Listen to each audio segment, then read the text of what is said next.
मैं आज देश के किसानों को बड़ी नम्रता पूर्वक अपनी बात बताना चाहता हूं, संदेश देना चाहता हूं। आप किसी भी तरह के भ्रम में मत पड़िए। इन लोगों से देश के किसानों को सतर्क रहना बहुत जरूरी है। ऐसे लोगों से सावधान रहें जिन्होंने दशकों तक देश पर राज किया और जो आज किसानों से झूठ बोल रहे हैं। वो लोग किसानों की रक्षा का ढिंढोरा पीट रहे हैं, लेकिन दरअसल वे किसानों को अनेक बंधनों में जकड़कर रखना चाहते हैं। वो लोग बिचौलियों का साथ दे रहे हैं। वो लोग किसानों की कमाई को बीच में लूटने वालों का साथ दे रहे हैं। किसानों को अपनी उपज देश में कहीं पर भी किसी को भी बेचने की आजादी देना बहुत ऐतिहासिक कदम है। 21वीं सदी में भारत का किसान बंधनों में नहीं, भारत का किसान खुल करके खेती करेगा, जहां मन आएगा अपनी उपज बेचेगा, जहां ज्यादा पैसा मिलेगा वहां बेचेगा, किसी बिचौलिए का मोहताज नहीं रहेगा और अपनी उपज, अपनी आय भी बढ़ाएगा। ये देश की जरूरत है और समय की मांग भी है। देश भर के कृषि विश्वविद्यालयों के कुलपतिगण, वैज्ञानिकगण और उपस्थित महानुभाव, काफ़ी लंबे समय से इस क्षण की प्रतीक्षा इस पूरे बुंदेलखंड अंचल को थी।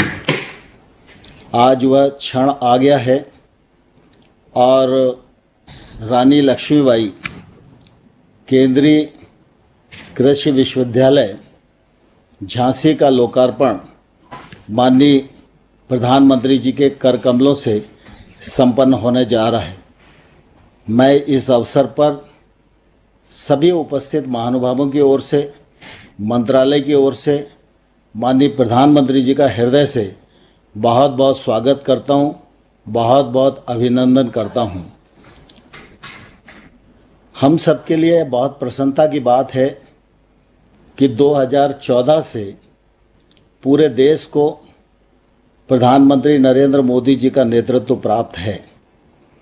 यूं तो सरकारें आती जाती देश में रही हैं, लेकिन जो दूरदृष्टि और जो कार्य करने की क्षमता, सबका साथ सबका विकास और जो देशव्यापी असंतुलन था उसको संतुलित करने का जो प्रयत्न माननीय प्रधानमंत्री नरेंद्र मोदी जी की दृष्टि के परिणाम स्वरूप आज देश भर में हो रहा है, उसके सुखद परिणाम मिलने लगे हैं और आने वाले कल में हमारे देश को निश्चित रूप से मिलने वाले हैं।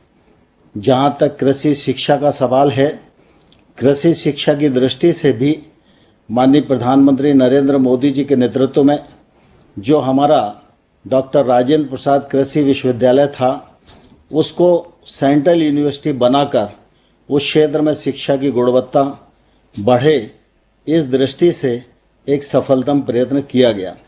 उसी श्रृंखला में 2014 में माननीय नरेंद्र मोदी जी के नेतृत्व में ये झांसी केंद्रीय विश्वविद्यालय का काम प्रारंभ हुआ और आज इसके लोकार्पण का अवसर हम सबके मध्य है। इस विश्वविद्यालय में 3 महाविद्यालय हैं और 22 राज्यों के छात्र यहाँ पर अध्ययन करते हैं। इसके साथ ही जब यह यूनिवर्सिटी पूरी तरह संचालित होने लगेगी तो देश भर को तो इसका लाभ मिलेगा ही, लेकिन हम सब इस बात को जानते हैं कि उत्तर प्रदेश और मध्य प्रदेश का जो बुंदेलखंड का हिस्सा है वो काफ़ी पिछड़ा हुआ है, पठारी क्षेत्र है, खेती की दृष्टि से भी वर्षा आधारित है, लेकिन वहाँ जैविक खेती की बड़ी संभावनाएं हैं और उस पर निश्चित रूप से मंत्रालय भी काम कर रहा है, राज्य सरकार भी काम कर रही है। तो बुंदेलखंड के क्षेत्र में इस विश्वविद्यालय का निश्चित रूप से बहुत ही लाभ मिलने वाला है। रिसर्च की दृष्टि से भी अगर हम देखें तो हमारा पूसा संस्थान तो था ही, लेकिन नरेंद्र मोदी जी के नेतृत्व में और उनकी दूरदृष्टि के परिणाम स्वरूप झारखंड और आसाम में IARI की स्थापना की गई। वो संस्थान भी अपनी जगह काम करना प्रारंभ कर दिए हैं और उनका लाभ भी देश को मिलने वाला है। अरुणाचल हो, मेघालय हो, मिजोरम हो, सिक्किम हो, नागालैंड हो, इम्फाल हो, सब क्षेत्रों में कृषि महाविद्यालय खुलें, कृषि का क्षेत्र अग्रणी भूमिका में आवे और ये पूरा का पूरा पूर्वोत्तर क्षेत्र भी विकास की दौड़ में एकदम देश के साथ दौड़ सके।